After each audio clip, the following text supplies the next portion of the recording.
Okay, Chair, over to yourself. Thank you, Amy. Good evening, everyone, and welcome to Community Liaison Committee of October the 5th, 2023. I'm Councillor Sally Hanks, and I'm chairing this committee meeting tonight. Before we start, can I remind everybody of the house rules? Can I remind everybody here present that the meeting will be recorded via the internet and archived for future viewing? Could all participants please mute themselves when not speaking? If a participant wishes to speak, please use the raised hand function, or if I can see, please raise your hand to me. Please ensure that all debate is raised verbally and not via the chat function. If any participant has difficulty hearing or being heard when they are addressing the committee, then they should let the chairman or the democratic officer know. If you have a webcam, then you could try turning this off, as this might help. So with the house rules done, can we go on to the agenda? And agenda item 1 is apologies for absence. I've got one, Amy, from Councillor Gerwin Thomas of Lantwick Major. Has anybody else got any apologies, please? Would you like me? Would you like me to give the apologies I've received first, Chair, or would you like to go to the committee? Yeah, no. If you go first, Amy, then I'll come to Councillor Hodges. Okay, thank you very much, Chair. Apologies have also been received from Councillor Hatton for Dinas Powys Community Council, but the substitute representative, Councillor Phillips, is with us this evening. Apologies also received from Councillor Shaw from Llandow Community Council, but Councillor Hackett is here as the substitute representative. Apologies also received from Councillor Harries for St Athan, but Councillor Toker has kindly substituted for this evening.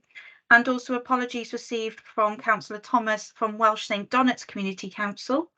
And also Councillor Campbell, as a Vale elected member, has passed her apologies this evening. Thank you.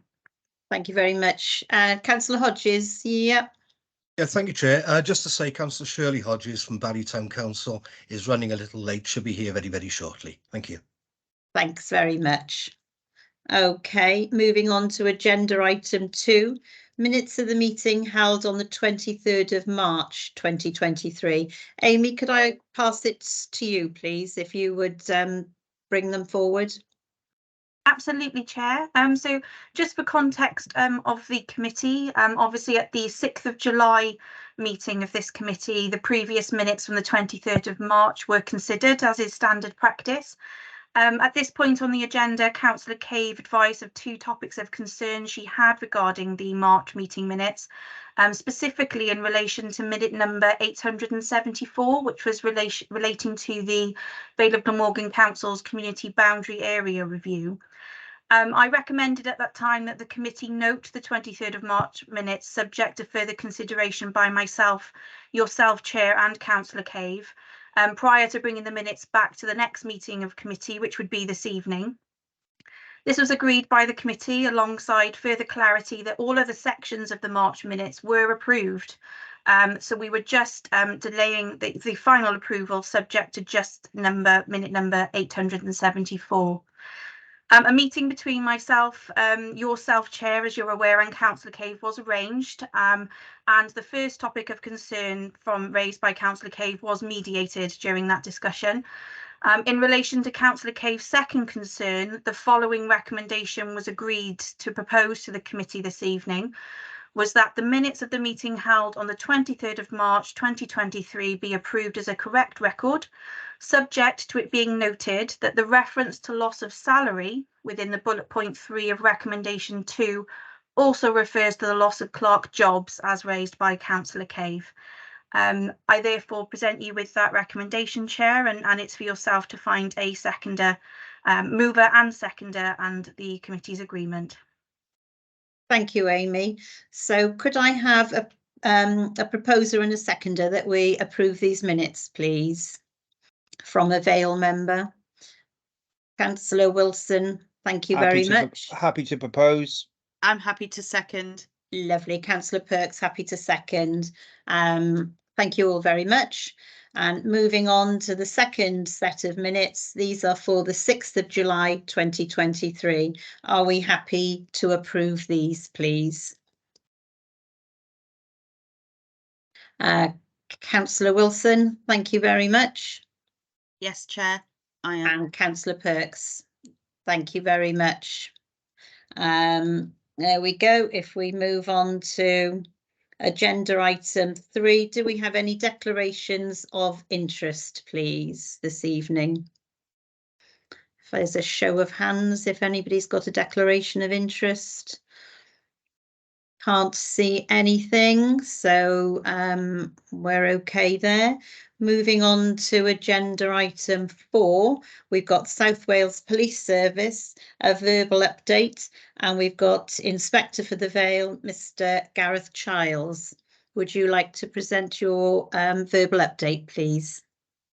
Evening, everyone. Just to inform you, I'm the new inspector taking over for Barry in the Vale.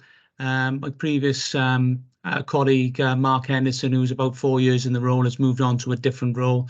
So first of all, a pleasure to be here, a pleasure to speak to you all. Really looking forward to the role. I've only been in post for around about 3 weeks, so I've managed to collate what I can over the September period. There certainly are a lot of good proactivity that's been going on. First of all, I just wanted to praise you of some of the incidents that have taken place, some good news stories throughout the period of September. One of which concerns Police Constable Dan Tunacliffe, who's working out of Lamp-Wyt Major Police Station. Good news story concerning him and his activities on the 11th of September, where there was a female in distress at Lamp-Wyt Major Beach. He's attended the call, a lot of good work, and managed to talk the lady into getting some immediate medical attention. And subsequently from the family of the ladies received many thanks, and certainly safeguarded that individual, and a good news story. Just concerning the cliff edges of, we have a project ongoing at the moment which links into this between Ogmore by Sea as far as Point Nash. There is a project ongoing at the moment with the Vale of Glamorgan Council concerning preventative measures and partnership working concerning a suicide prevention project. One of the main issues of that, which I think is going to be a very good initiative, which is in the process of liaising with the Vale of Glamorgan Council with it at the moment, is the WATS 3 words, which is 3 words which are given for any 3 square meters within anywhere in the world. We've had difficulties in the past where people have been distressed, missing persons, persons who are suffering from mental health, who've been on the coastline there on the cliffs, and they've decided to seek some help from ourselves. And there have been difficulties in the past locating those individuals. Because it's such a large coastline, and where they say they are is not always the case of where they're actually found. So this initiative will give us 25 points along the coastline, and they give an immediate, a definitive area where those persons are. So that'll be part of the suicide prevention project, which is ongoing at the moment in the Vale. But it's also will be used for other matters as well, which are becoming, there's a lot of crossovers concerning that. If, for instance, if someone's out walking their dog, medical episode suddenly, then we're able to respond to that together with our counterparts in the emergency services and get to that location better and identify exactly where they are. If someone, for instance, is in distress at sea and someone spots someone from the cliff, then again, they can use that those 3 words, what 3 words, to identify exactly where they are and exactly that person is in distress. So ongoing work, which hopefully in the next coming weeks will be up and running.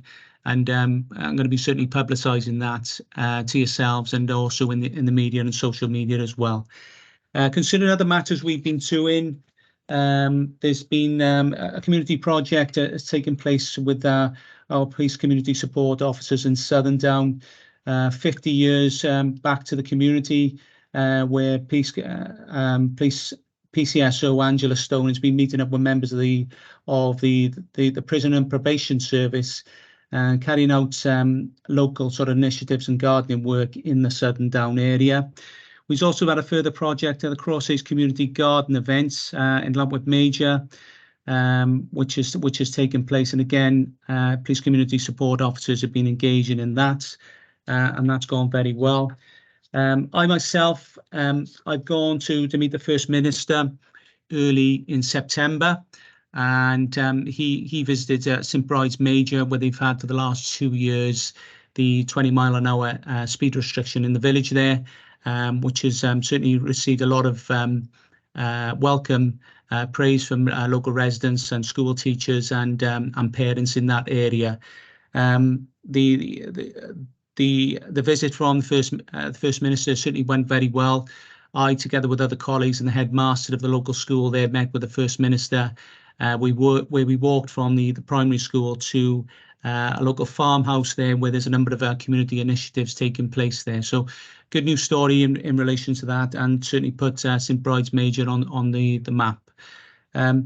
Little bit confused as to I've got some initiatives which have taken place in Barry, which I know we've got councillors on the line here from Barry, but I've also got a further meeting with Barry Town Council penciled in for this Monday. So I don't want to duplicate things. Can someone give me a bit of advice whether you want to hear anything about Barry, or is it just the Vale this evening? It would be both, Inspector. So obviously, you know, as Barry is part of the wider Vale, but obviously your counterparts would normally provide statistical updates on different type of crime figures for the area as a whole. Okay, I haven't got statistical updates for different type of crime figures. That's something I can bring along to the Barry Town Council on Monday. But at this moment for today, I haven't got statistical updates for particular crimes in the area. There have been a number of community initiatives that have taken place in Barry. We've had a volunteer litter pick which has taken place on Barry Island, where a number of members of the community have been involved. And again, we've got our police community support officers. Leanne Davis has been involved in the project there. That took place again today, in the September period. Also throughout the summer as well, it's come to an end now, but we've had Operation Elstree running, which is a partnership working approach together with the fire service, together with the Vale of Glamorgan Council, and that is run from June, and it shut down at the end of September. But it's basically policing the coastline and making sure that we have sufficient resources. A number of times it's weather orientated, where we have obviously an increased volume of persons travelling to the locations with the improvement of weather. It's been generally quiet over the summer, at busy periods in June, but in July and August, weather wasn't the best, so we didn't have regular sort of strong volumes of persons travelling to the Vale and Barry with the weather in July and August. So generally it's been quiet. There's been no real issues. A few issues with the car park, the harbour car park in Barry, which we're trying to get some work ongoing with that, where there's been a bit of antisocial behaviour. Some safety measures are in place in relation to that. We're working with the council for that. But those are the stories throughout the Vale and Barry. Concerning statistical figures, I haven't got those figures. It's as I say, it's the first opportunity I've had to come and speak to yourselves. But if statistical figures have been needed for the next meeting, I could certainly bring them along for particular crime trends, or anything you want to ask me about concerning crime areas in the Vale and Barry. Okay, lovely. Thank you very much, Gareth. Do we have any questions? I see Councillor Wilson. Would you like to ask your question? Thank you very much, Chair. Yeah, just a couple of questions. First of all, congratulations on your appointment, and I hope you have a happy and successful time in the Vale and Barry. I just want some clarification about your role, because there's a lot of bit of confusion about areas. So do you cover Penarth, Dinas and Sully and Landock? That's the first question. No, I don't cover those areas. Penarth, Dinas Powys and Sully is covered by Inspector Abby Biddle, who works out of Cardiff Bay Police Station. That's her area. I cover Barry itself at the Barry Town Centre, and I cover as far up as Ogmore by Sea, the coastline there, and all the villages leading up to from Barry as far west then, shall we say, as Ogmore by Sea. So all that area. So from sort of east backwards, from Barry town centre east backwards, where you've got Dinas Powys, Sully, Lavernock, Penarth. That's all covered by Inspector Barry Abbey Biddle. Okay, thank you very much. I got a second question. It's my second question, my final question. It's basically about what I've heard recently is quite a lot of commercial crime going on retail premises and other premises. Clearly, this is a serious issue. Quite a few burglaries, I understand, and I just wondered if, I know we've had a few in Penarth, I just wondered if, I know we also had some in Barry I'm well aware of as well, and I'm just wondering what we're doing about it in terms of the police. So thank you. Yeah, we've had there's been a spate of 3 burglaries in the September period in Barry. We made some good progress on that, and we had an individual who's come into custody for it. It's work in progress at present. It's definitely the right lads that we've got. It's someone who's got propensity to commit this type of crime. Recently come out of prison. And we've collated some good evidence, but not quite enough at present to charge him. So he's on bail at present, and he was interviewed in relation to 3 burglaries that took place in Barry. They were at the Lloyd's pharmacy in the Tesco's precinct of Barry, and also there is an optician's on Holden Road that was subject to a burglary. And it was an attempt burglary at Argos on the waterfront in Barry. And there's a link between all 3 offences associated to the vehicle involved. And that's how we've linked it to the one individual who's come into custody fairly quickly after the burglaries. We've interviewed him and he remains on bail, and we're still working at that case. There are some forensic opportunities. In terms of the crossovers, there are a number of commercial burglaries which have the stronger volume is certainly in Penarth, where you have a number, particularly on Penarth Road, a number of DIY premises that have been targeted. The person we've arrested has burgled further afield in the past, and is someone we are considering for potentially linking him to other matters which have occurred in Penarth as well. I'm working closely with Inspector Abbey Biddle concerning that. I'm quite optimistic. There are some evidential difficulties at present, but I'm certainly optimistic we have the right individual. We've made good progress so far.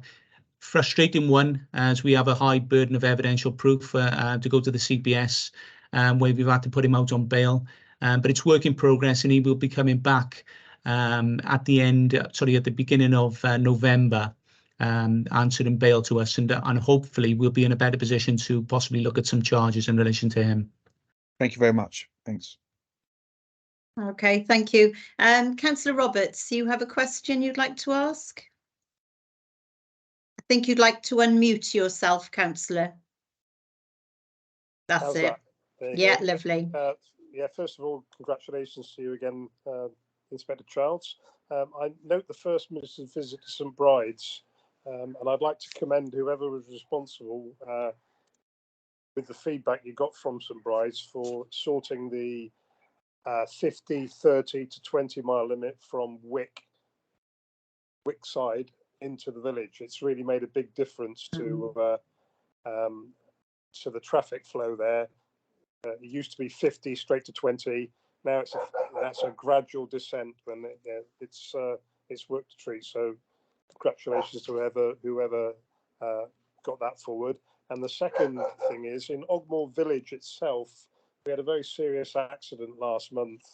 That 30 mile an hour limit doesn't seem to be working quite so well, and that may just be because the weekend youngsters trying to get to the Ogmore by Sea car park. But we have a fairly, I'm sure you know the accident yourself, we have a fairly regular occurrence of the races there.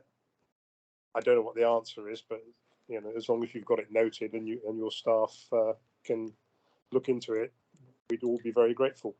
Yeah, that's something we are looking into. I'm certainly, as you mentioned, particularly with, I'm a firm believer, because from previous experience, there have been some horrendous accidents. I've been doing the job for 27 years, and I think there is a difficulty where you have your national speed limits, and when you have villages then within these the middle of the national speed limits, and cars go quite fast along the national speed limits, and then they're aware, obviously, the signs come up for the village. Then they slow right down, but they don't always slow down as much as they should. And I think certainly I'm in favour. I know there's opposition to it. I'm certainly in favour of 20-mile-an-hour speed restrictions, particularly in rural villages. I think it does slow traffic down, and it's, you know, as we know, that the people have a propensity to just to go over that speed limits, the restriction itself. And if it's 30, people do go along just over the 30.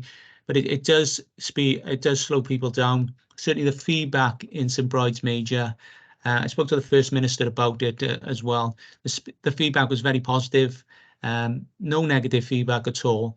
And I've also spoke to a number of the parents in the area who were using the local primary school.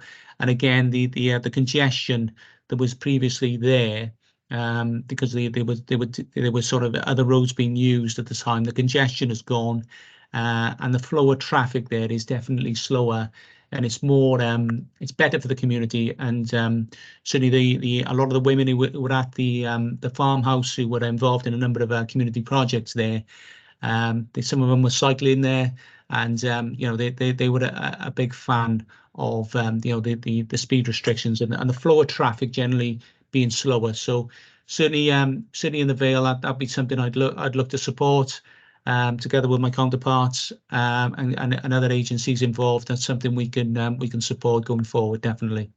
Thank you. Okay, Rob Thomas, please. Would you like to ask your question, Rob? It's not a question, Chair. It's just another comment to add to Gareth's comment on the 20-mile-an-hour issue, and in response to Councillor Roberts' question, just to flag up that as an authority we will be reviewing how the 20-mile-an-hour schemes are working throughout the Vale. Obviously, there was an expansive rollout over the weekend when the legislation came into place.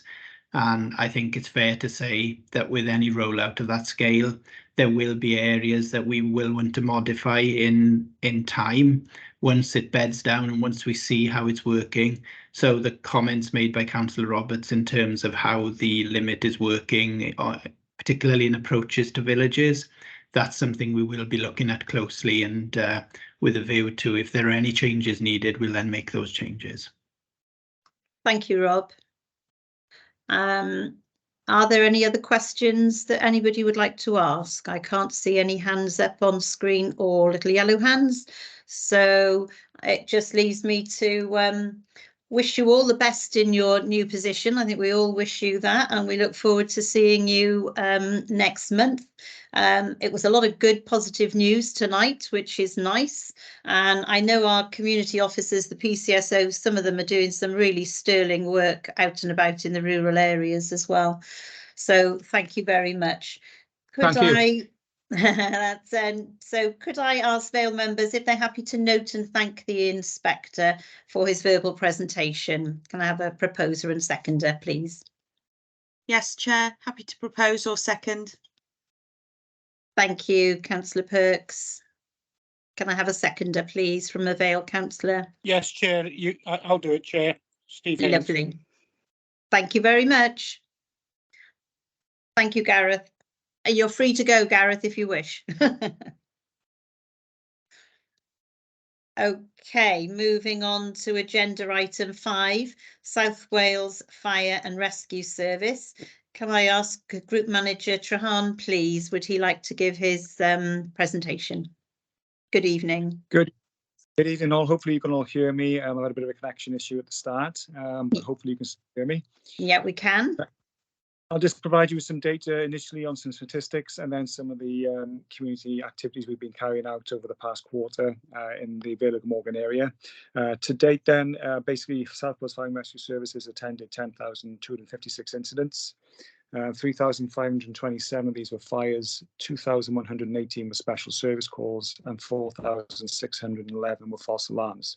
In particular, in the Vale of Glamorgan, we've attended 194 fires this financial year to date. I've got statistics for every month, but I'll give you a bit of an overlay. We've peaked in relation to dwelling fires in the month of July and August, with a total of 6 dwelling fires in that particular period.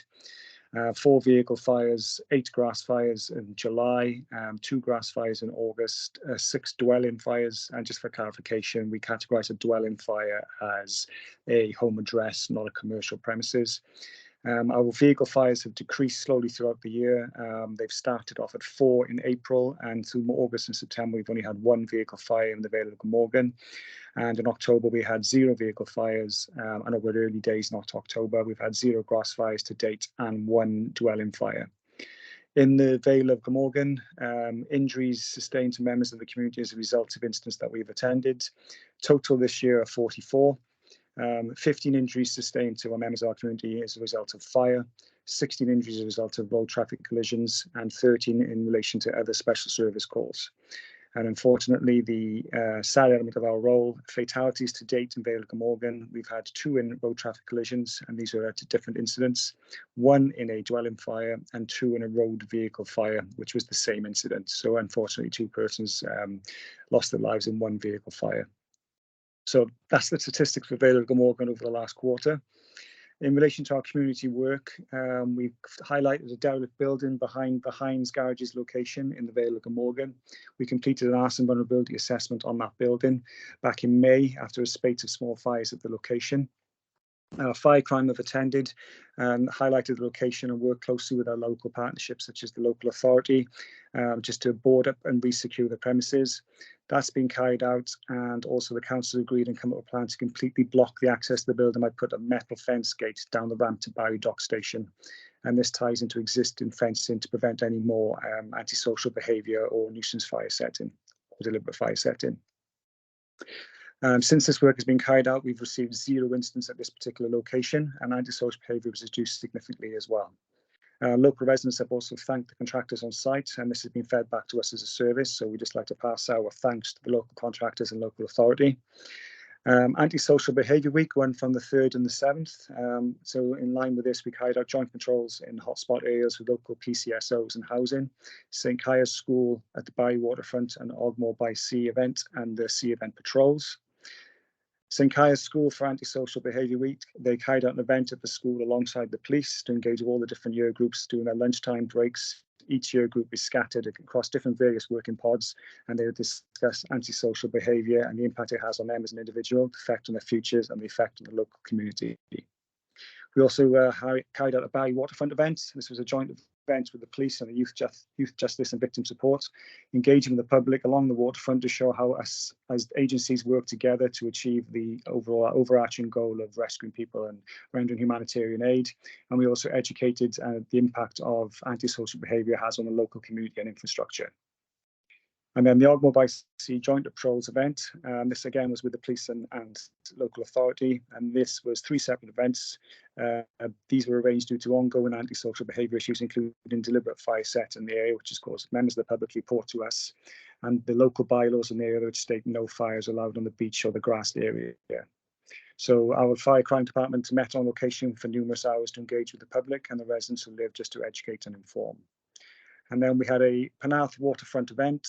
This was a road safety with the police, giving out water safety and road safety advice, but also teaching the public about the benefits of CPR and initial action first aid, what they can do in the event of trauma injuries and the arrival of paramedics and Welsh Ambulance Service Trust.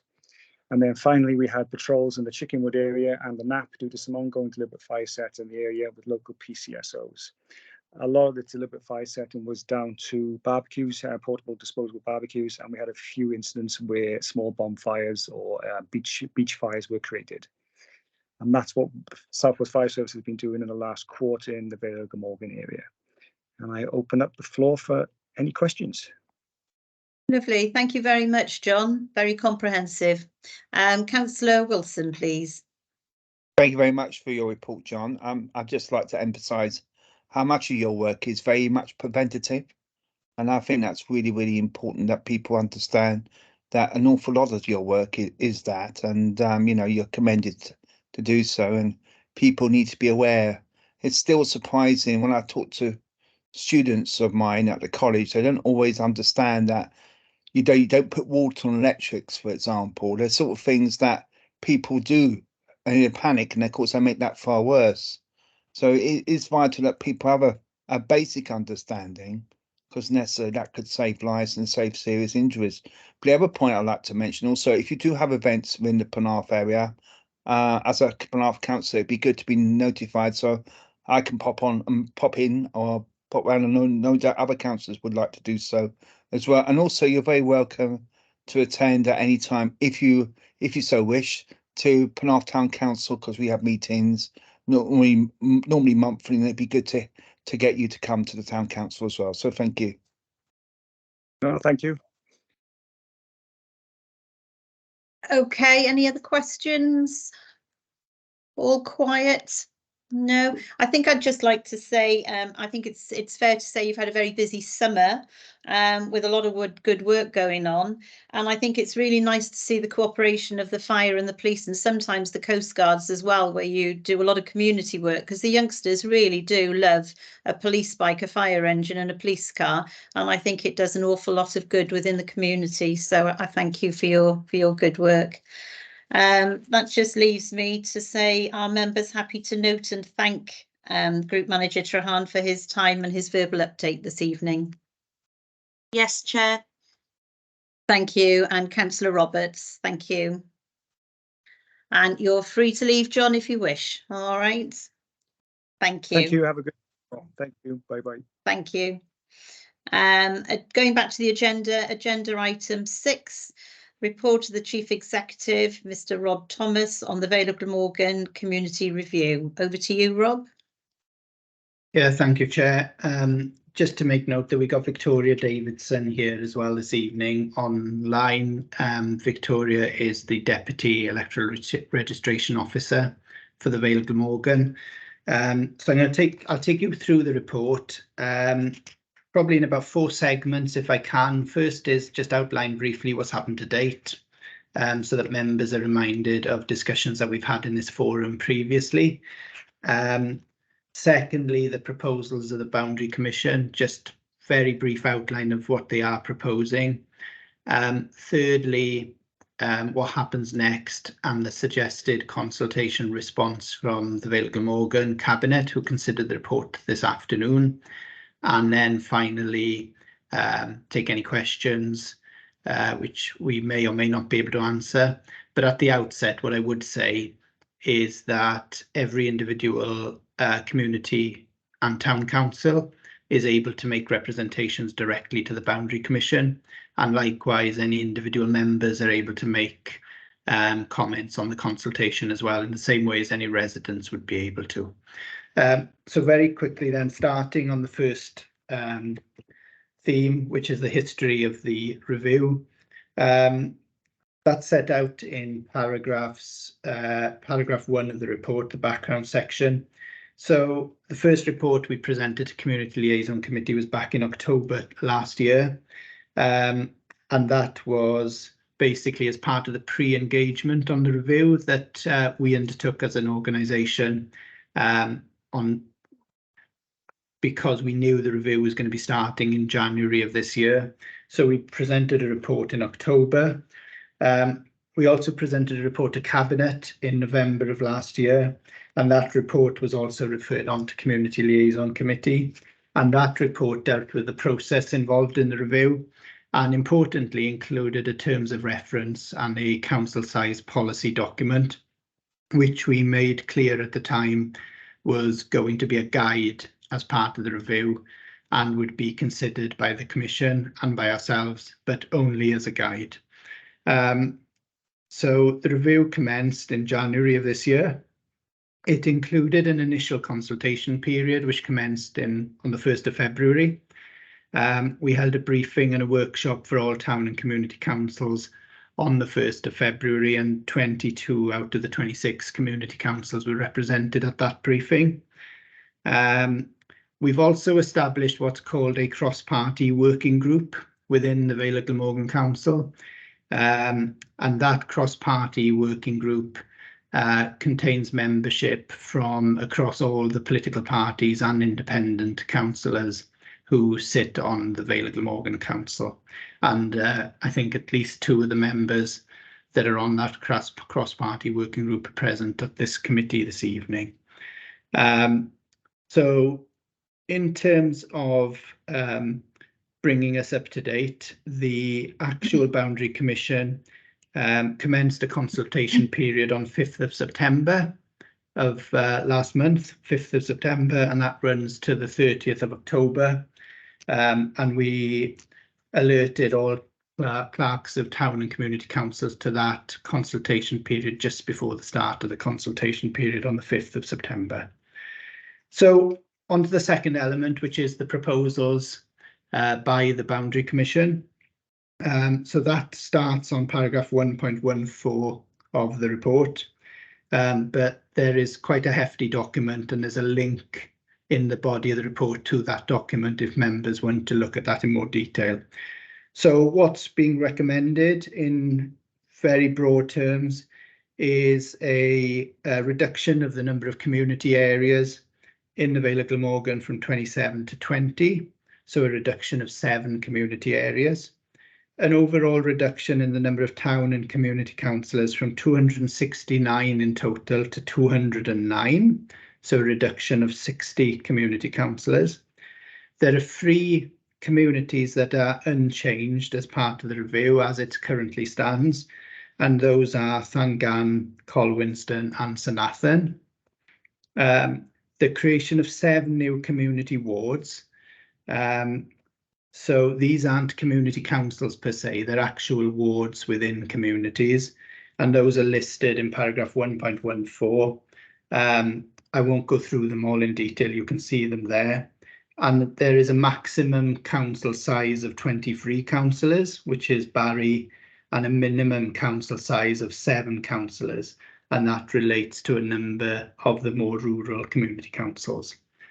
The report then details the proposals across the Vale of Glamorgan, starting with Barry and working through the 4 towns and also some community areas. So I'll very briefly touch on those for the information of members. So the highlight in Barry is the creation of a new community ward called the Waterfront, and that in effect deals with the new waterfront development in around the dock area of Barry, the new community that's being developed there. That will be a new community ward, and there are various changes to other wards as well, which are in the report, but I won't go through in detail. For Penarth, there is also the proposal to create a new Cosmoston ward, and that in effect, bear with me, the phone's just going.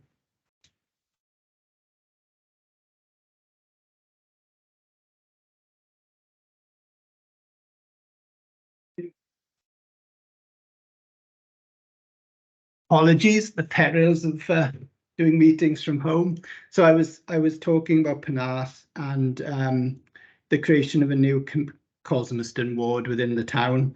That is on the western edge of the town, and that is more complicated than the Barry ward because it does involve a change not only to Penarth but also to Sully and Lavernock Community Council as it currently stands. Llantwit Major, minor changes within the ward boundaries in the town, but also the inclusion of a small area of land to the north of Llantwit from Llanmaes Community Council. Cowbridge with Llanblethian is now called Cowbridge with Llanblethian and Llanfair because it involves the changes to the Cowbridge Town Council and the inclusion of the Llanfair and St Hilary community area, and also an area to the west of the town which is currently within Penthine Community Council, and that relates to the Darren Farm area. And then there are other changes in Dinas Powys. In terms of the rural areas, the most significant changes are listed in the report from page 6 onwards. So you have the potential combination of Llandoch with Michelstone, Le Pit and Leckwith. You also have a proposal for a new community ward for Penmark and the inclusion of that community ward within the Llancarvan community area. There are various boundary changes proposed to St Nicholas and Bonvilston, which in effect are minor changes to the boundaries with other wards such as Pendoilen, Welsh St Donats, Llancarvan and Llantrythid, and also changes in Wenvo with the creation of a new Brooklands ward within the Wenvo area. Peterston and St George's would be a new community area, as would Pendoilen and Welsh St Donats. Llandow and Llanmaes would be a new community area, as would Iweni and the current St Bride's ward. St Donats and Wick would be a combined ward. And then there are various consequential changes as a consequence of that to principal area ward boundaries as well. And they're listed on page 10 of the report. The third element then is the suggested response to the community review. And those are listed on paragraphs 2.5 onwards.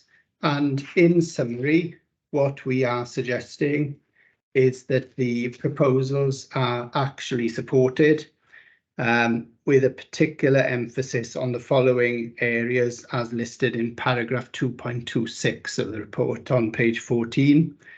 The proposed new waterfront ward in Barry is supported. The proposed changes to the boundary between Penarth and Sully are accepted.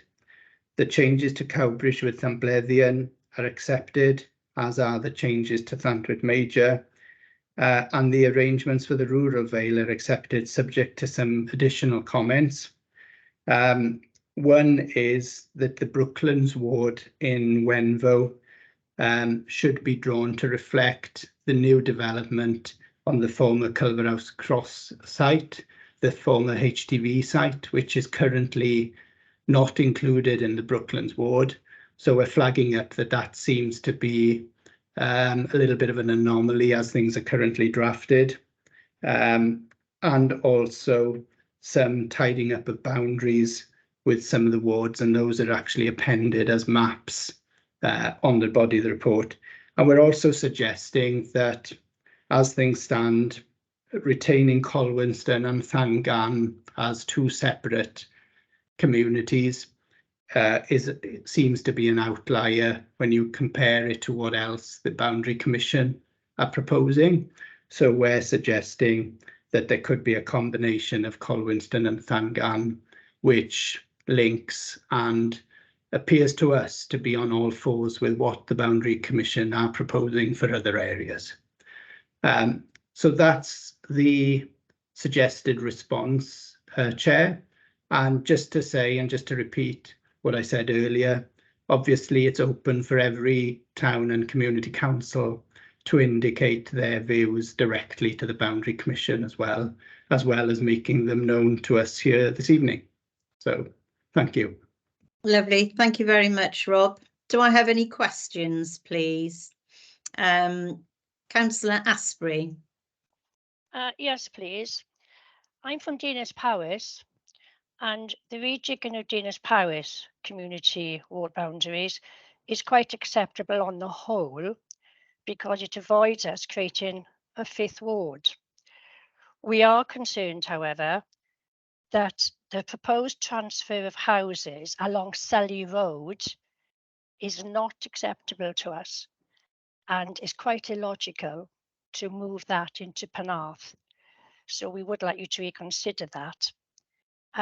One of our community councillors actually lives there and has been representing Dinas Powys for many, many years. So that is the one request we have. Thank you.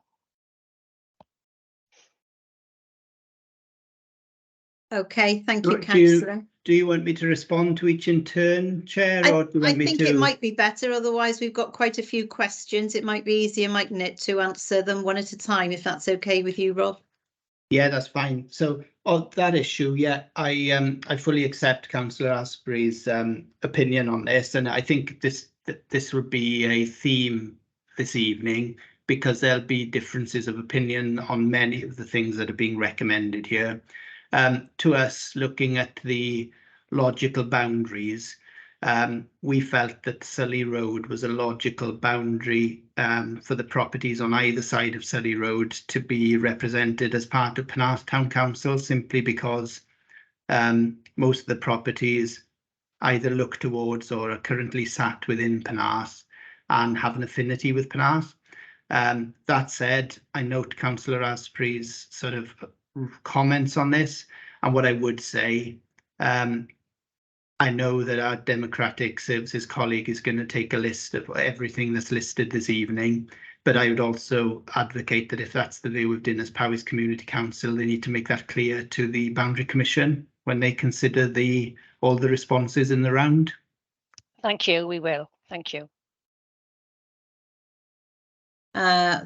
Thank you, Councillor Asprey. Councillor Boner, please. Thank you, Chair. I represent Llanfire Community Council. We held an EGM on Tuesday this week with members of our communities in attendance to discuss the proposals. We'd raised concerns at previous meetings earlier this year in regard to a loss of our rural identity in a merge with Cowbridge and Llanblethian. We felt over the years some of the issues that we face are very rural related to things like glamping. We've done a lot of work with the police on the lamping issues in the farmlands around the three villages, and we felt that that a merge with council would be a loss of that rural community. It was similar points that were raised by colleagues in Llanmaes at the time. Following the meeting on Tuesday this week, the clerk and the chair of our council, who isn't unfortunately able to be on the call tonight, have liaised to have a conversation with colleagues in Llandow and Llanmaes to work on whatever our proposal is to go back to the Boundary Commission by the end of the month. So just to really make you aware of that. Okay, thank you, Councillor Bonner.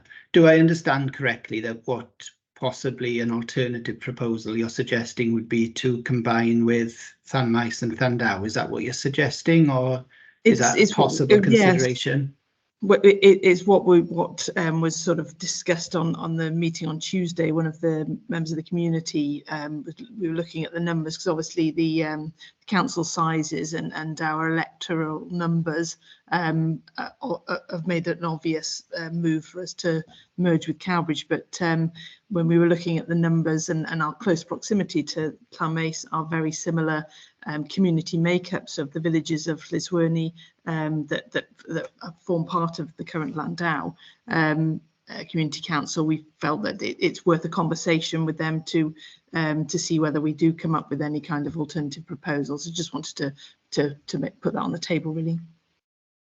Yeah, thank you. That's helpful, because if you recall at the last Community Liaison Committee meeting, one of the suggestions put forward to the Boundary Commission by the council, not necessarily your council admittedly, and not Llanmaes certainly, was whether Llanmaes should be combined with Llantwit Major. Yes, yes, and they were very much against it, from what I remember. They were, and it was a proposal that I know the Boundary Commission considered, but went the other way and looked at Llanmaes and Llandow's relationship rather than Llanmaes's relationship with Llantwit Major. So yes, it's not dissimilar from the discussion and from the argument around Llanfair with Cowbridge. So certainly if you're making that representation, I would make it direct to the Boundary Commission, but it's something we can note here this evening as well, so that we're cited on that, because it's useful to be cited on these things. Okay, thank you. Thank you. Thank you, Rob. And the next question, Councillor Radcliffe, please. Yeah, it's just to really, I represent Iwini and Corntown Community Council, and it's scheduled for us to be twinned with St Bride's and Ogmore. And our view as a community council is that won't enable the residents of Iwini Community Council to be properly represented. The way we feel is that geographically we're separate from St Bride's and Ogmore. We've been a long-established community council. We feel we've got our own specific needs and requirements in this area, and that won't be best serviced by joining with St Bride's and Ogmore. And fundamentally, there will be a dissolution of the democratic process because it will move further away from where we are. So at present, we're making the rounds and looking to make representation to the Boundary Commission, voicing our displeasure at the proposals.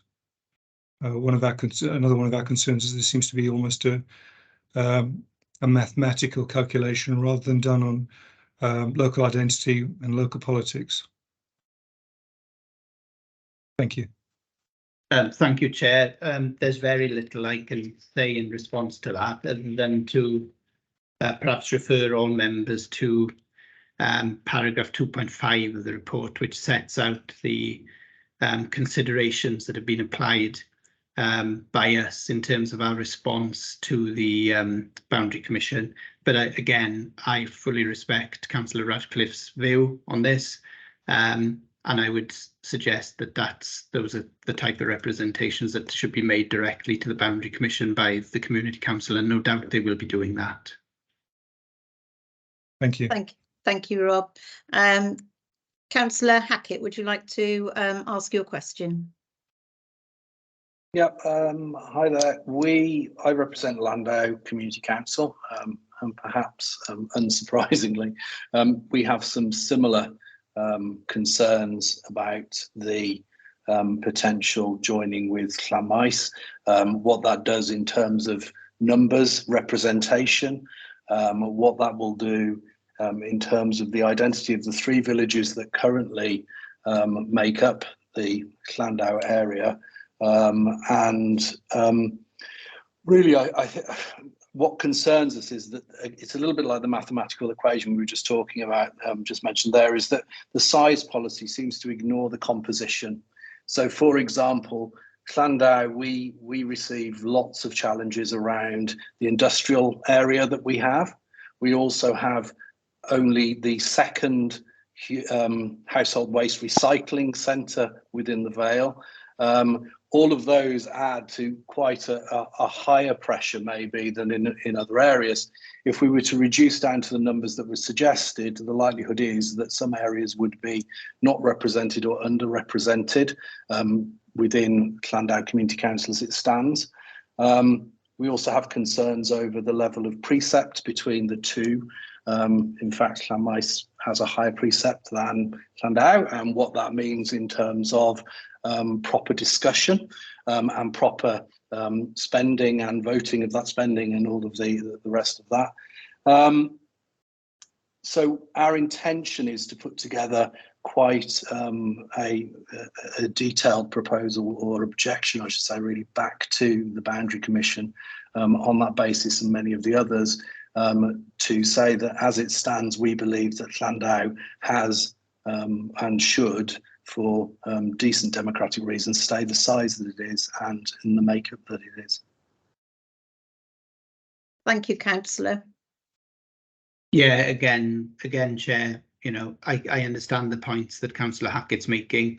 Sort of one discussion point that's arisen tonight out of Councillor Bonner's comments earlier around Llanfair. I'm assuming that not, you know, just to get an initial reaction, that would be the same approach that you'd be taking in Llandau if it was a suggestion of a combination with Llanfair as well. Because the comments you're making seems to be retained as is rather than a combination, whether that be with Llanmaes or with Llanmaes and Llanfair, I'm guessing. Yes, fundamentally, yeah. we want to retain as is rather than necessarily grow in any particular direction for the reasons of dilution of local village representation and identity, really, more than anything else. Yeah, that's why I asked the question. I was 99% certain what the answer was going to be, but I thought I'd ask it anyway, just for clarity, really, in terms of taking this forward. So thank you for that. Thank you, Councillor Hackett. Councillor Morris, would you like to ask your question, please? Yeah, thank you, Madam Chairman. The Boundary Commission has looked at this in detail, Mr. Thomas, and they found out that it makes sense for Colwinston and Langan to remain separate, even though the numbers perhaps don't add up. Well, they joint add up to 1,000, but separately they do not. So it seems that the only issue is with the Vale on this matter. Now, Langan and Colwinston are 6 miles apart. They're quite considerably different, and they have nothing in common whatsoever. So I don't understand where the Vale of Glamorgan is coming on this, apart from it might save them some work. It doesn't make sense at all. And there's no real connection between the two. They're very much separate villages. And why this should be occurring, and I would ask you, who's got the final say on this? Is it the Vale or the Boundary Commission? Yeah, thank you for that, Councillor Morris. The final say is actually with Welsh Government. So the Boundary Commission are carrying out the review. The Vale is a consultee, so the Vale can feed in to that review in exactly the same way as Colwinston Community Council can, and any other community council and any other resident for that matter. But the Boundary Commission will come up with a final proposal, but that final proposal has to go to Welsh Government for ministers to make a judgment on. So it would need to be ratified in effect by Welsh Government at a sort of ministerial level, I'm led to believe. So the final say rests with Welsh Government based on the review of the Boundary Commission, which itself is then based by the feedback from the likes of yourselves and individual town and community councils and the Vale of Glamorgan Council as well. So hopefully that answers your question. It's actually set out in the report in detail as to what happens next at the front end of the report. Thank you very much indeed. Thank you. Thank you, Councillor Morris. Can I ask Councillor Sykes, please? Would you like to ask your question? It's a comment and a question. Okay. I have recently taken over the role of the liaison representative from the previous representative, Paula Wilson. Until I received the minutes, which I received off her last Friday, I wasn't aware, and I don't think many of my fellow councillors were aware of the proposed changes. One comment I would like to make, and it's been alluded to already with several other councillors, Llangan, Tros and St Mary are very different to Colwinston. We also border a very different local authority in terms of BCBC. So our issues, I think, are completely separate and completely irrelevant to the people who live in Colwinston. So I'd just like to make that point, please. We may be a small area geographically, but actually our difficulties are completely different to Colwinston. And I say this as somebody that lived in Colwinston for many years and where my mother still lives, so I have some idea of the issues in Colwinston. Thank you. Yeah, thank you. Thank you for that, Councillor Sykes. Noted, understood. Thank you very much. And Councillor Narsberg, please. Okay, yeah, so I'm a councillor for Llanmaes, and obviously it's been encouraging for us as a community that it would appear that the Commission has heard our voice with regard to the original suggested merge with Llantwit, and obviously that is wasn't part of the recommendations, which obviously I say we are quite thankful for. However, I would like to raise the point, and it is a little disappointing to hear from Rob there saying that the Vale Council will be looking to support the proposals from the Commission with regard to the revised Llantwit-Llanmaes boundary. And the reason why I say we're disappointed in this one, we had a public meeting earlier this week to discuss the boundary review recommendations, and in the boundary change that is mentioned, it only affects 2 properties.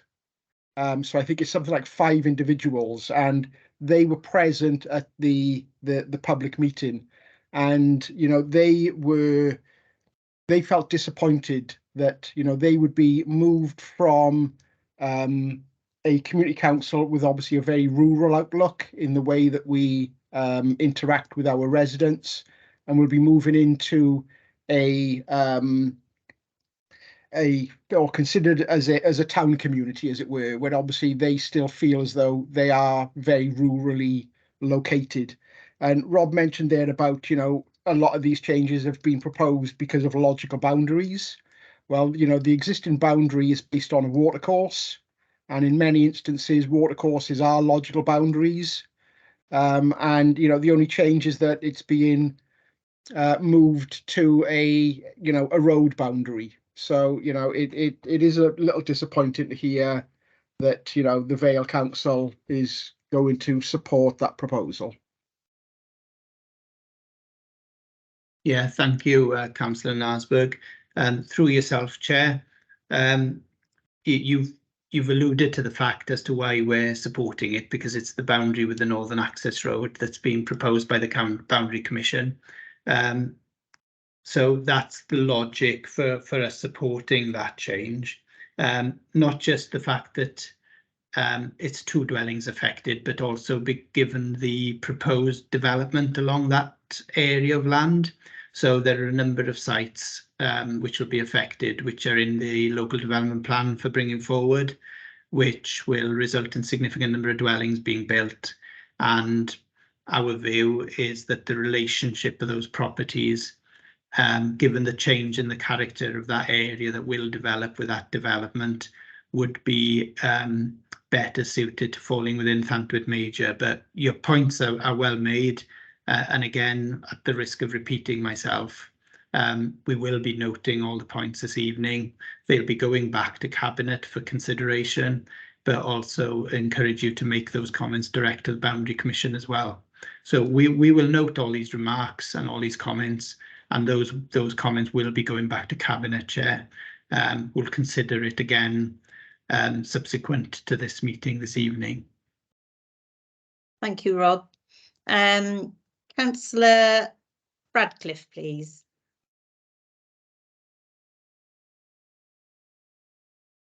Sorry, I hadn't dropped my hand, so I'll disappear. Ah, right, sorry. And I think Councillor Godfrey, I think could you remove your hand as well, please? So then we move on to Councillor Hodges. Thank you, Chair. It's Councillor Shirley Hodges from Barry Town Council. I was actually wanted to say something really positive about the plans for Barry. It seems very logical to me. I know we've had a number of our twin-hatted councillors from Barry and the Vale involved in this. I can't see anything that is particularly outrageous. It all seems particularly logical. Perhaps the only comment would be that maybe Caddock is a little bit too big, and maybe you want to split it into 2. But, you know, other than that, I think it's a good plan. The only other comment I would want to make, because just to remind you that every seat in Barry is contested by multiple parties. Democracy is really healthy in Barry, and I wonder, and I hope, with all my sympathies to these smaller communities, that this promotes democracy and that these smaller communities have elections, because I know a lot of them don't. And I don't think we help the democratic process by just having people who put their name forward be councillors. Really, you should have an election. So I'll leave it there. Thank you. Yeah.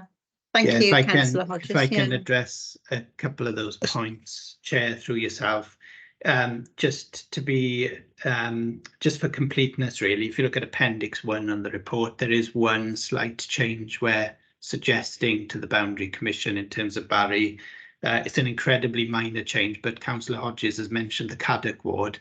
And ironically, this does relate to the Caddock ward. It's a parcel of land off Port Road at the northern end of Barry, which currently sits within Gibbonsdown, and the proposal is that that sits within Caddock, simply to reflect future development of that land and the fact that it will be accessed off streets that are currently within the Caddock ward. So there's a logic to why we're suggesting that. It makes Caddock even bigger again, though, which is counter to what Councillor Hodges has suggested. I would add that the cross-party working group did look quite closely at the Caddock ward in Barry, because there was a view coming through that it might be a little bit on the large side, and whether it would be better as two separate wards.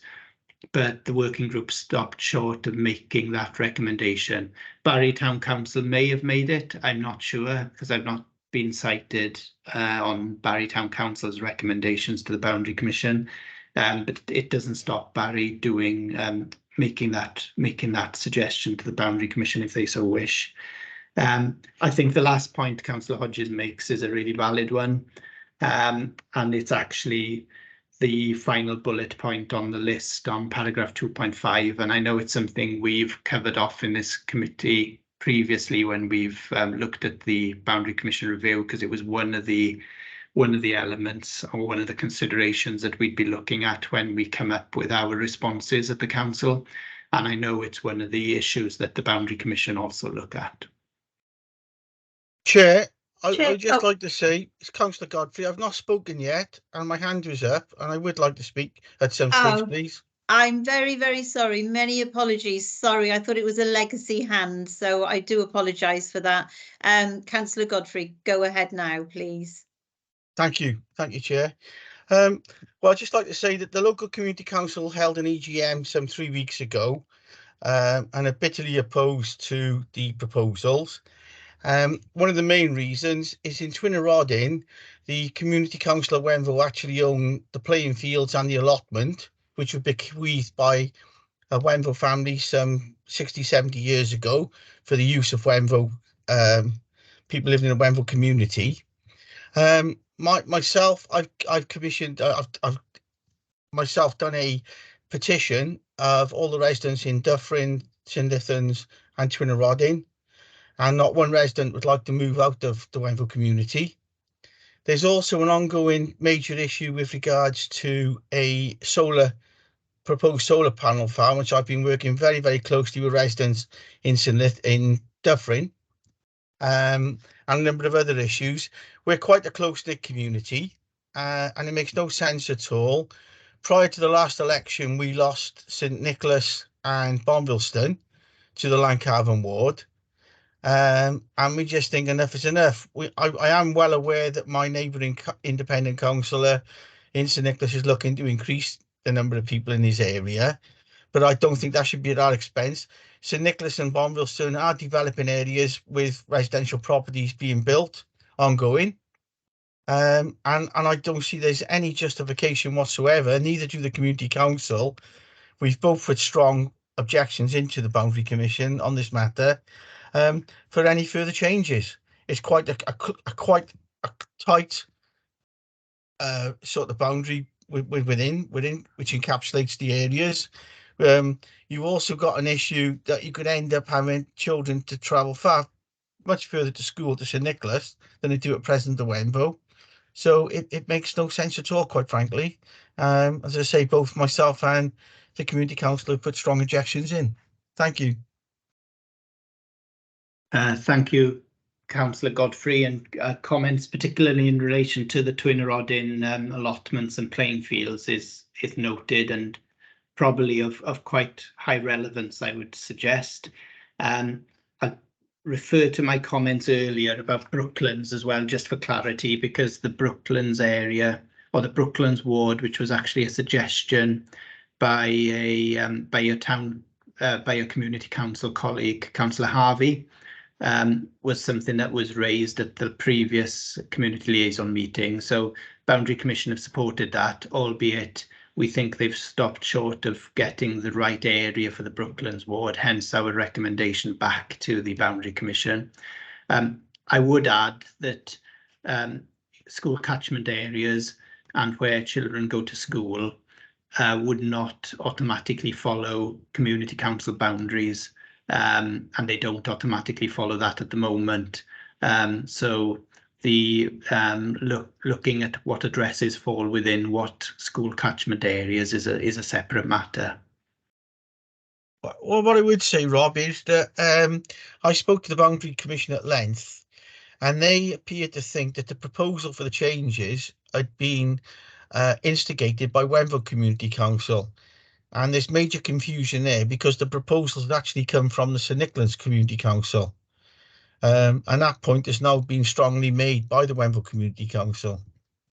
Yeah, and I think that sort of hammers home the importance of actually responding to these consultations. So I think you're right as a community council to respond, Councillor Godfrey, because this is your chance to make your opinions known. And the Boundary Commission can consider that in the round. And often in these cases, it's a matter of principle for community councils. So, for example, we heard from Councillor Hackett around the line that Llandau are taking in terms of Llandau having its own identity. And we've heard from others who are looking more narrowly at actually boundary areas and lines on plans rather than actual retaining a community in exactly the same way as it is at the moment. And both are perfectly relevant and perfectly reasonable stances to take. So those are the type of views that should be made to the Boundary Commission. Thank you, Rob, and thank you for your input, Councillor Godfrey, and many apologies for leaving you at the top of the list and ignoring you. I didn't mean to.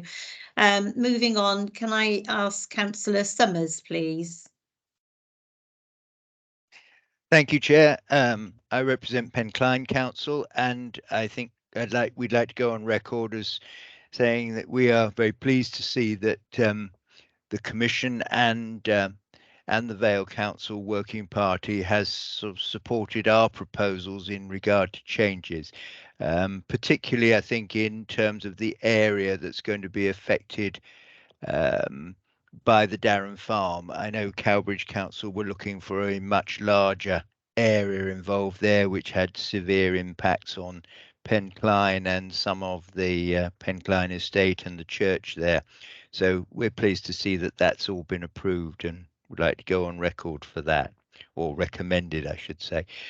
We are slightly concerned about the reduction in the number of councillors that's being proposed, because being a relatively dispersed area, we find that that works very well with the number we've got at the moment, and we will be recommending that that isn't changed to the Boundary Commission. And I noticed Rob's comments that the sizing policy is only a guide, so perhaps we'll take that forward as well. So thank you. Thank you, Councillor Summers. I can't really add anything to what you said, only to say I'm pleased that you're pleased. Thank you. I don't see any more questions from town and community councillors, so I'll go to Vale councillors and Councillor Haynes, please. Sorry, Chair, if I could just confirm, sorry, Councillor Perry, although he is an elected member, he is here as a representative of the Community Council this evening. Okay, in that case, we'll go to Councillor Perry, sorry. Sorry to confuse. Yeah, the techie is better than mine. Yeah, just want to go back to the member for Wenvo, and obviously I'm speaking on behalf of St Nicholas with Bomston Community Council this evening. But I'm sure the member for St Nicholas and Lancarver won't mind me sharing his view on this. St Nicholas with Bomston Community Council and the ward member have never wanted Tyne to join with St Nicholas. So that is misinformation that's got out there. So I just want to clarify that. I don't know where that's come from. The Boundary Commission has proposed that the St Leven's ward extends and becomes part of St Nicholas with Bombleston, but Tyne, which was mentioned before, we've never said, and I've never said, that Tyne should become part of St Nicholas. And we've mentioned the allotments, and we mentioned the play park, so that and it's that you mentioned that at the Vale Glamorgan meeting, so I believe that's already been taken out of what the Vale Glamorgan are proposing. So just to clarify that point for Russell. Lovely, thank you very much, Councillor Perry. Can I come back on that, Councillor yes, Chair? Certainly, Rob. Just for clarity, there's an appendix 2 on the report, which looks at a proposed, or a suggested, I should say, new boundary between Wenvo and St Nicholas and Llancarvan.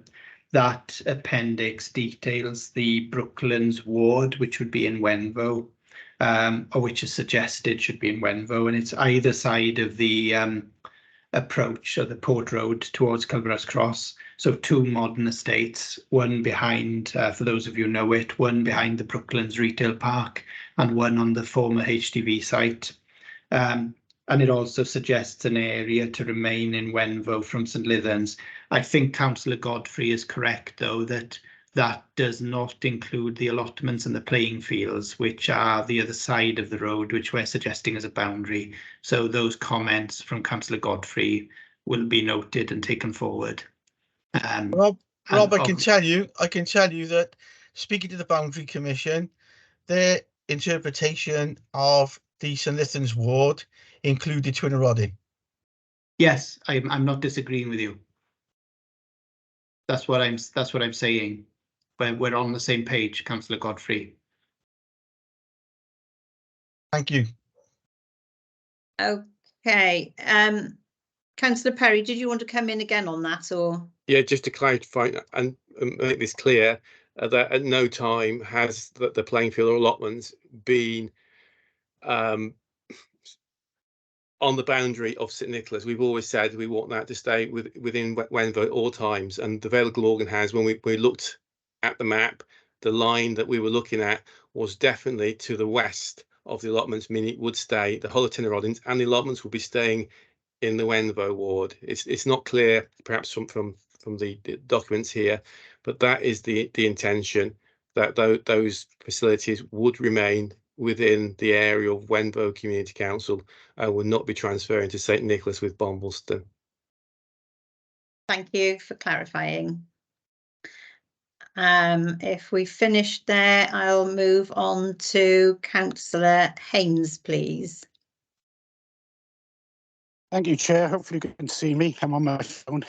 We can. Thanks. I'd like to weigh in with my support for the smaller community councils in the Vale, particularly that it seems that there's this desire to bulk them together and remove their character. A lot of these, even if you join small ones together, they will lose what they are as a community if you make their representation smaller. Also, they provide greater value for money, really, because the precepts are always low. They don't get paid. And generally, they actually care very much about their communities.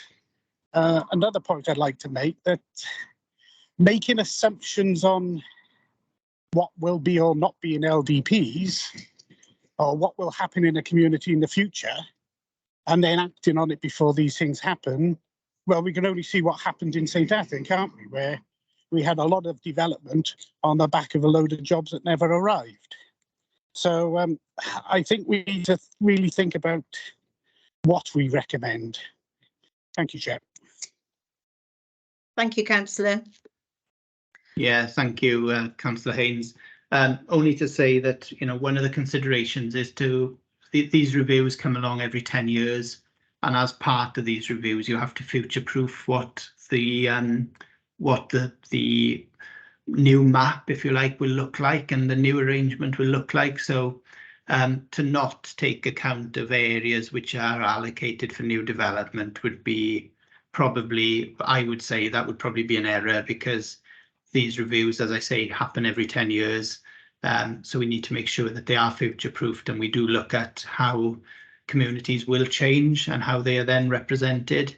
I take your point about small community councils, but I return to the point about the sort of democratic process and the comments Councillor Hodges made earlier, which are also listed on the list of considerations that we've looked at when we make our representations back, and no doubt the Boundary Commission will look at again.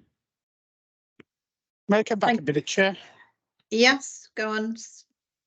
Regarding the comments, I should imagine that was about democracy. We live in Wales, don't we? Where if you're in the right area, wearing the right badge, you get elected. Now, saying that community councils are any less representative than that is unbelievable, really.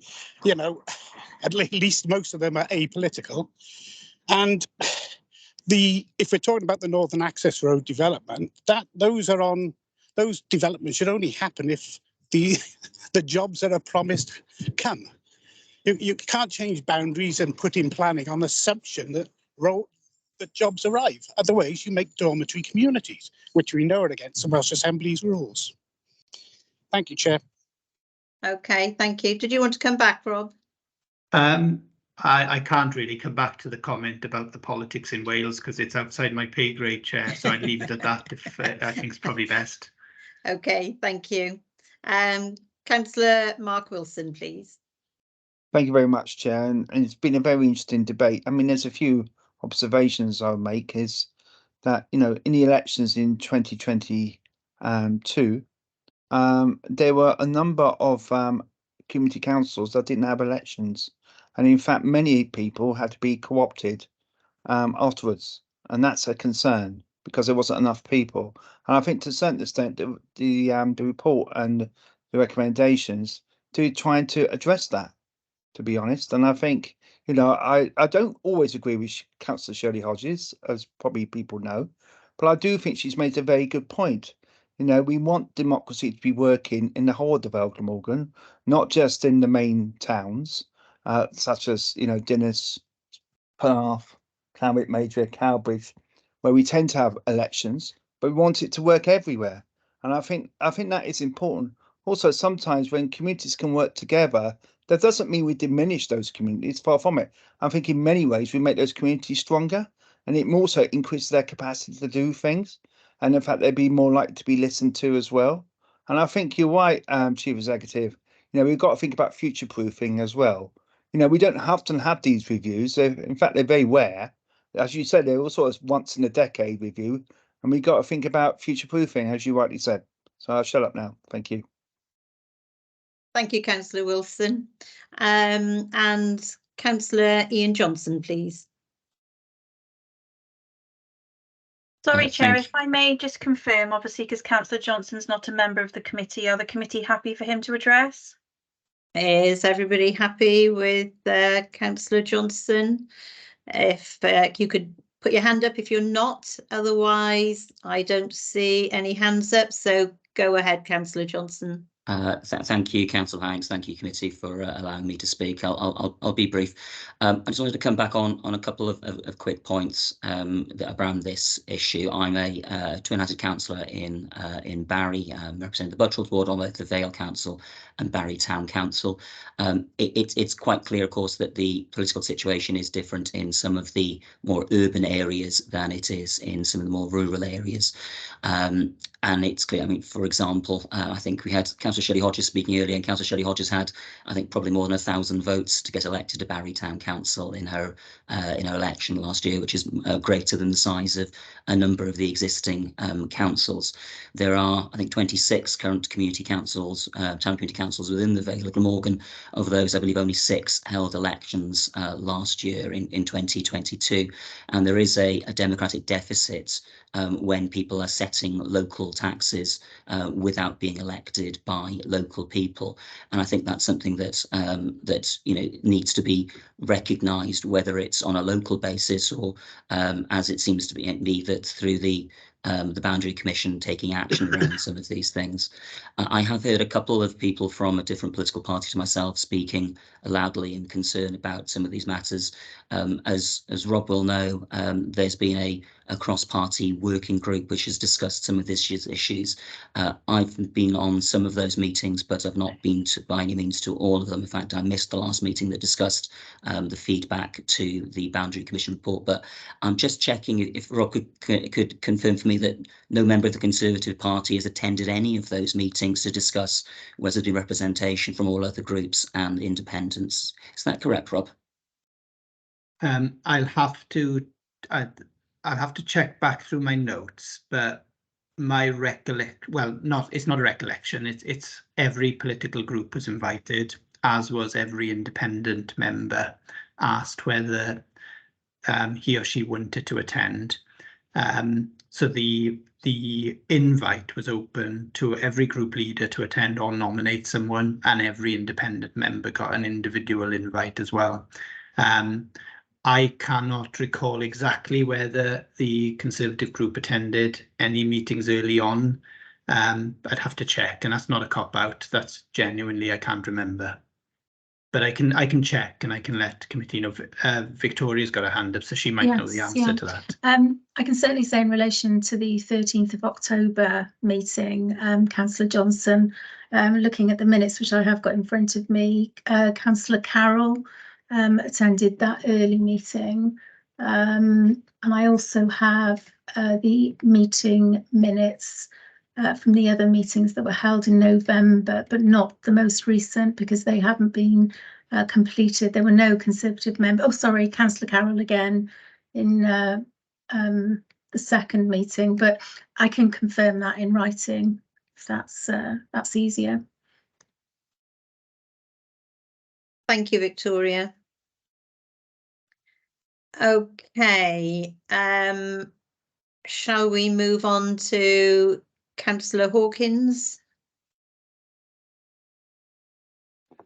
Thank you. I just felt compelled to come in response to the last three town councillors, and I think what has happened is that it shows a lack of understanding about how democracy works in small communities. That to suggest there's a democratic deficit is wrong. That community councils, even if they haven't had an election, are very close to their communities, and if they're out of step with their communities or they're not representing them properly, they very quickly find out when they're walking through their villages and towns. And I just think it's what we have here is as I say, a lack of understanding from the town councillors as to how local democracy works in a village.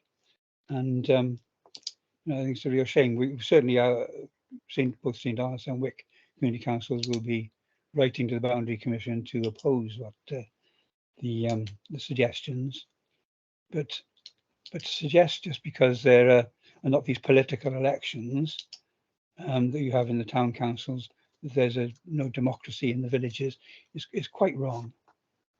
Thank you. Okay, thank you, Councillor. Nick Hodges, Councillor Nick Hodges, would you want to come in? Yeah, thank you, Chair. There is a great deal of difference between democracy, whether it was an election or not. I'll leave that point there.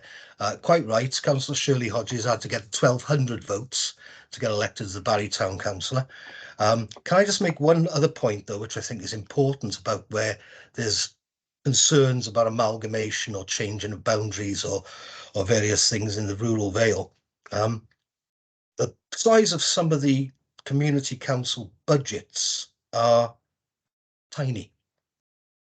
There's about 6 or 7 with a budget of under £10,000, and by the time you pay your part-time clerk or whatever, there's probably not very much money to do anything with. And one of the most important things surely is your ability to use money or affect change in the community with money. And if the money isn't there because your community is so small, or you're not prepared to actually raise a realistic or decent precept on your electors, then I wonder what effect you can have on the community you're seeking to represent. I mean, we have a budget in Barry Town Council because of our size and because we raise a decent precept of about £1.3 million, which allows us to do many things that are good and useful for our town. I see some community councils, it's a couple of grand almost. It might get you a Christmas tree, but it won't get you much else. So there was, I think, more of an ability if you have more of a population and there's more of a chance that your constituents might actually put up for election if you have a community council that actually does something with money. So I'll leave it at that. Thank you. Thank you, Councillor. Councillor Hawkins, would you like to come back in? Got to really, haven't we? I mean, firstly, if you're looking at the Vale website to look at budgets, then the precept that's shown on the Vale website for WIC is just wrong. It hasn't been £3,000 for many years, and went up considerably. It's just wrong on there. We don't only spend. You don't see our budget there. What you see is a precept. And we raise money through grants. We've have other activities that are going on. It isn't just about spending a precept. It might be in the towns, but in the rural areas, it isn't just about. We raise a good bit of money from grants, and indeed we've had recently an email from the Vale Council suggesting we ought to raise a lot more money through grants. And just saying if it's not in the precept is quite wrong, and it is showing this misunderstanding from town councillors as to what democracy is in the rural areas. There's real antipathy in the Vale Council, I think, towards our rural areas, and it's come out very strongly tonight. Thank you. Okay. Thank you, Councillor. That was our last. Did you want to come back in on anything at all, Rob? No, I don't think so, Chair, because I think most of the points have been covered, and everybody will have an opinion on this, which is fine and reasonable. So I've got nothing really that I can add to that debate. Okay, lovely. Well, I think we've had a good debate this evening, and thank you all for your input, your comments and your questions. And can I thank Democratic Services for noting all of these, which we'll I think Amy is doing a grand job, and Victoria, I think, making notes of everything that we've covered this evening. So it just leaves me now to, are we all happy to recommend that the suggested response of Cabinet to the Commission's draft proposal be noted, and that the following recommendations that we've had tonight that Democratic Services have will go to be referred to Cabinet? If everybody's happy with that, could I have a proposer and a seconder from a Vale member, please? If I may propose. Oh, sorry. Okay, yes, come in, Mamie. Sorry, Councillor Perks. I think we both spoke at the same time then. I'm very sorry to interrupt you.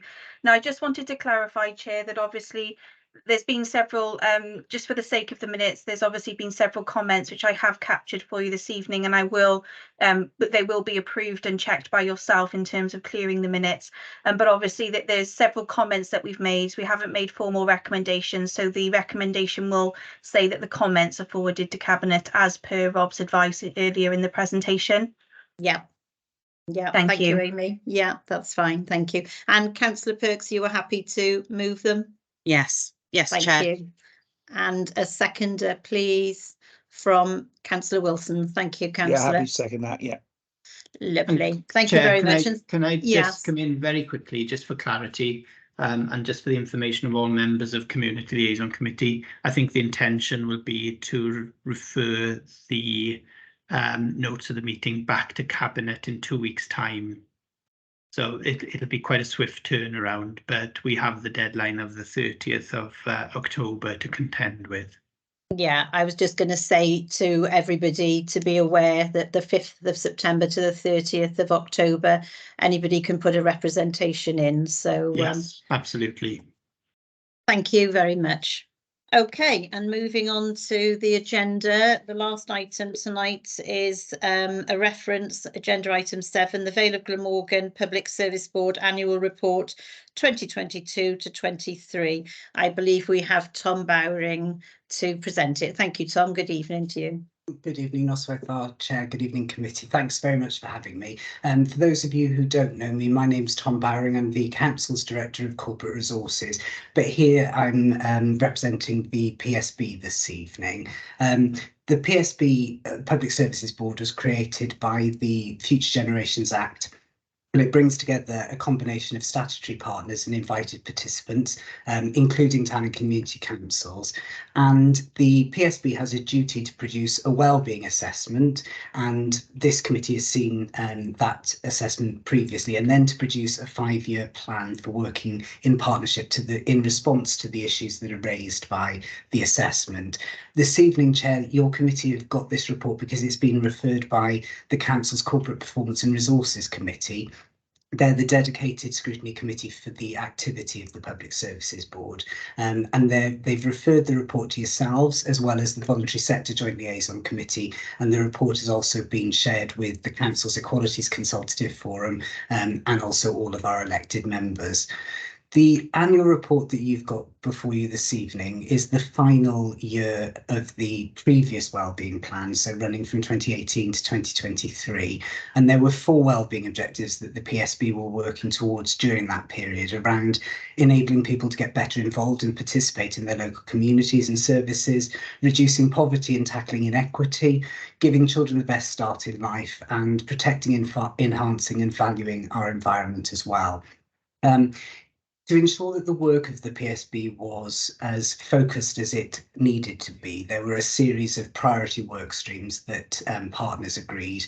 They were around the Cardiff and Vale Move More Eat Well plan, proposals on how collectively we could tackle climate change. There was a Pathfinder project looking at value in the Vale, which was about how we could recognise and reward volunteering in our communities. And then finally, some work that the fire service were leading in terms of improving engagement. The report that you've got this evening gives you a breakdown across the 5 years in terms of what's been done and what's been achieved. Excuse me, and also sets out the future direction and how it works with the new wellbeing plan that was adopted in May of this year. So there are some specific references in there to items that town and community councils may well be interested in: our work to achieve age-friendly status, climate change, the Move More Eat Well plan that I mentioned, as well as tackling deprivation and inequities. There are a series of case studies within the report to illustrate the work, and information is also provided in there in terms of some of the information and the evidence base that's been used to develop and monitor against the plan. Really grateful to town and community council colleagues across the Vale who participate in the regular liaison meetings that the Vice Chair of the PSB, Mark Brace from South Wales Police and Crime Commissioner chairs. There is a meeting next week as well. I know a number of town and community council colleagues are coming along to look at some of the public health aspects of the wellbeing plan, and we've got the Director of Public Health coming to that meeting as well. We've had previous sessions with town and community councils which have been really useful. They've looked at things like climate change, age-friendly, as well as the development of the wellbeing plan itself. The annual report itself makes some specific references to town and community councils. The PSB in the last year has welcomed a new nominated town and community council representative. Councillor Shirley Hodges, who I know is with you this evening from Barry Town Council, is representing the sector on the PSB.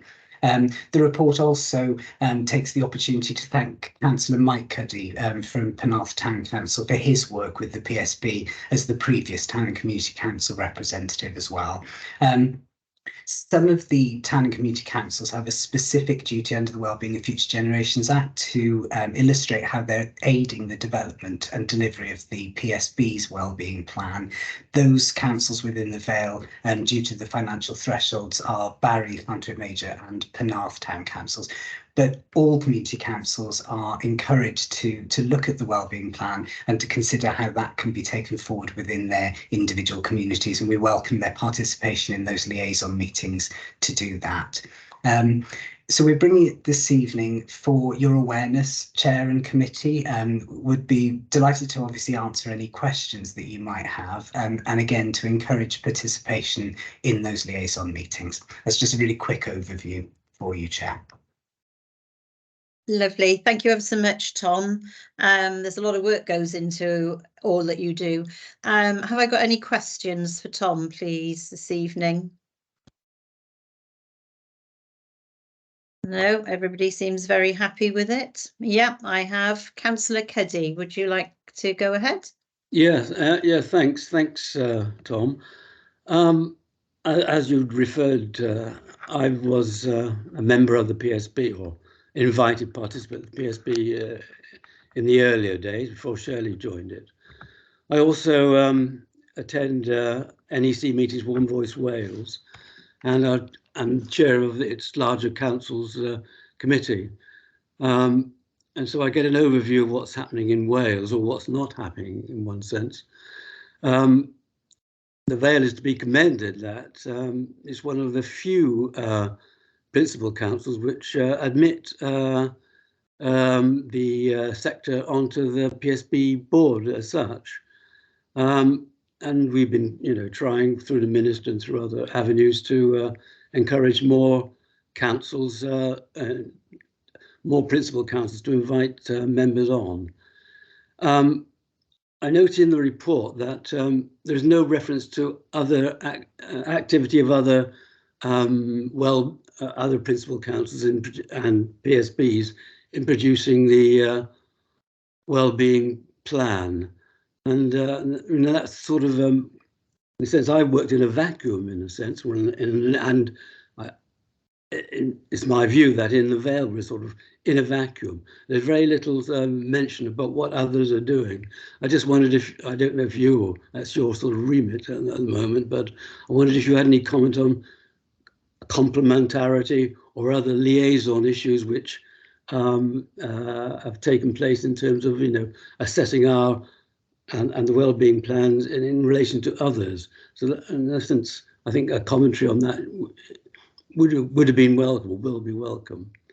The other issue really is that although we, One Voice Wales has been pleading with ministers to encourage enlarging the or getting other principal councils to join in, once you get there, and I was there, it's another problem is to define what you will do and what you will bring to the actual business.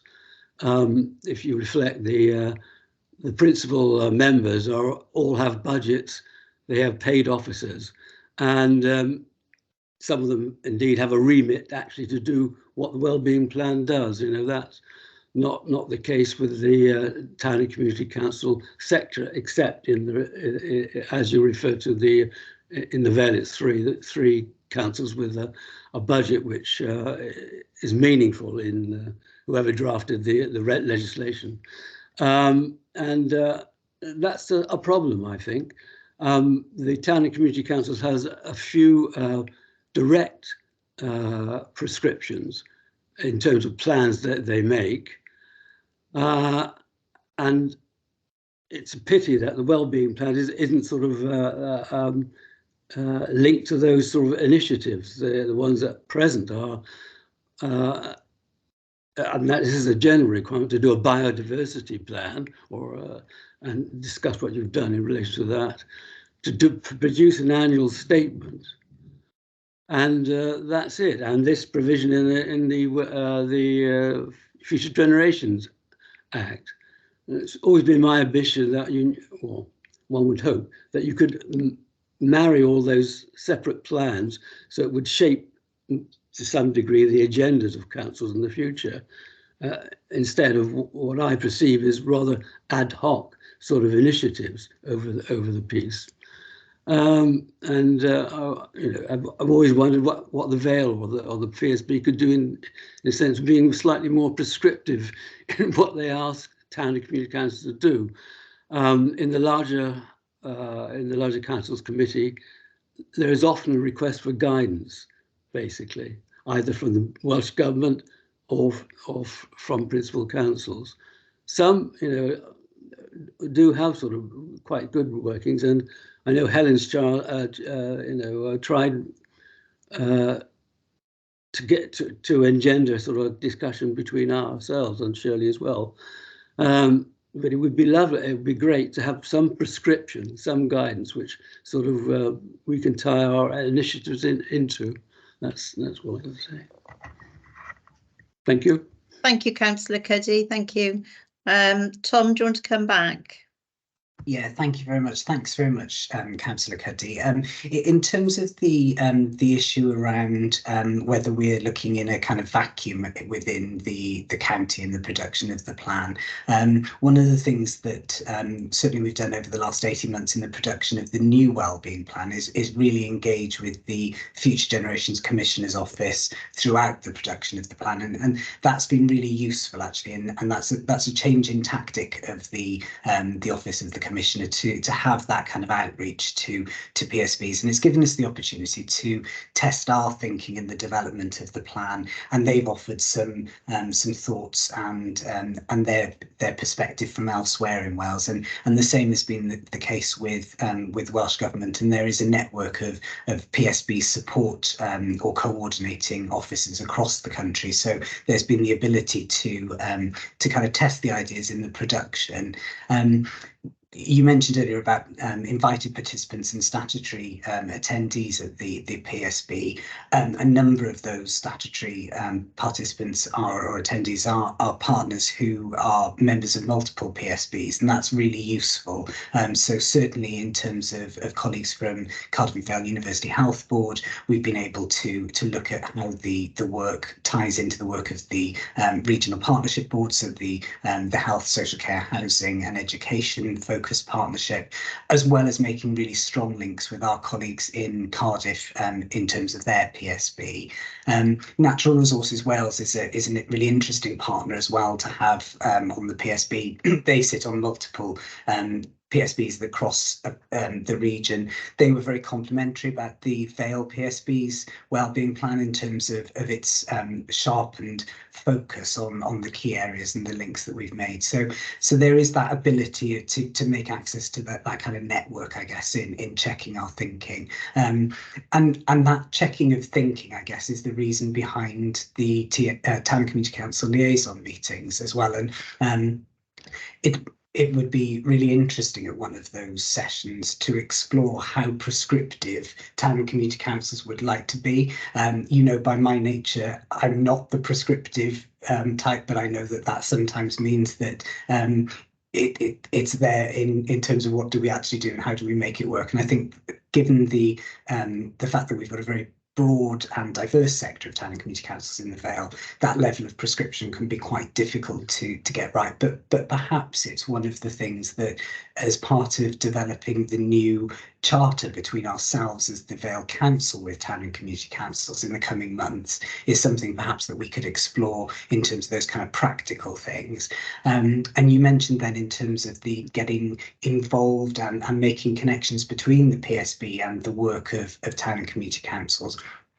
That's the reason for those themed liaison meetings, so that, for example, when we look at age friendly, that's something that I think all town and community councils could potentially get involved in to lesser or greater extents, depending on the nature of the communities that you're serving. Ditto climate change and the nature emergency as well. So I think the last year of having those conversations feels like it's been really useful to us, but obviously I welcome any thoughts that the council and colleagues have got. Lovely, thank you, Tom. Councillor Cuddy, you've got your hand up. Did you want to come back in? Yeah, I'll just come back in. The last comment you made in terms of age friendly, I think could be an absolute focus for many town and community councils, especially town councils. And it's something I thought, in relation to Penarth, we should try and include in our work. One thing I forgot to mention is that, of course, some of the towns in the Vale are going to be enjoying visits from your officers to do well-being plans, which have some substantial funding back into them, I understand. But that's, I think, for the future. In any comprehensive plan, I think they should look to those as well. And one last thing, I think you refer in the document to the guidance. I think it's called, I can't remember what the SF something guidance volume number 4, I think, or document 4. Where it says that the relevant councils, that's the one which have sufficient budgets to be caught by the Act or enjoy the Act must be involved in formulating the objectives. And I've never actually seen that explicitly addressed. Thank you, Councillor. Tom, are you happy to move on, or would you like to come back? Just very briefly on the 2 points in terms of those placemaking plans that that my colleagues from the Council's Regeneration team are leading on. Absolutely, the connection with the PSB's wellbeing plan is fundamental as part of that. So certainly we'll be looking at making really strong connections in that regard. And then the second issue in terms of is yes, it's the SPSF4, which is the collective role of community councils in shared purpose in terms of taking forward the future generations that you refer to, Councillor Cuddy. Absolutely, in terms of developing the wellbeing assessment, we ran a series of workshops that town and community councils were invited to, and indeed many came along to, and ditto then a series of workshops regarding the wellbeing plan itself, and it was really well attended in terms of that partnership workshop, and a number of community councils were able to come and be represented at that. So there have been opportunities, and there will continue to be. Lovely. Thank you, Tom. Thank you, Councillor Cuddy. And Councillor Hodges, would you like to come in? Thank you, Chair. Could I thank Tom and Helen Moses for your hard work and all your colleagues? You know, being on the Public Service Board, I appreciate an enormous amount of hard work has gone into it from staff at the Vale. But also I would like to thank you because I think you really stepped up in liaising with the community councils more now than you've ever done. Because I've been on this committee for quite a number of years, and it was a bit of a mystery what the PSB did. But I would say that now every town and community council has got the opportunity through the liaison meetings to actually have their say. So thank you very much. Yeah, I'd like to second that as well. Thank you, Councillor Hodges.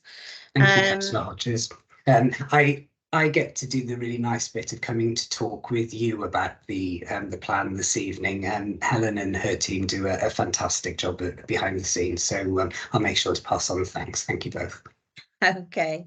Thank you very much. So can I ask that the committee reference an appended Vale of Glamorgan Public Sector Board Annual Report 22-23 be noted, and that Tom has taken the comments from the two councillors back? Okay.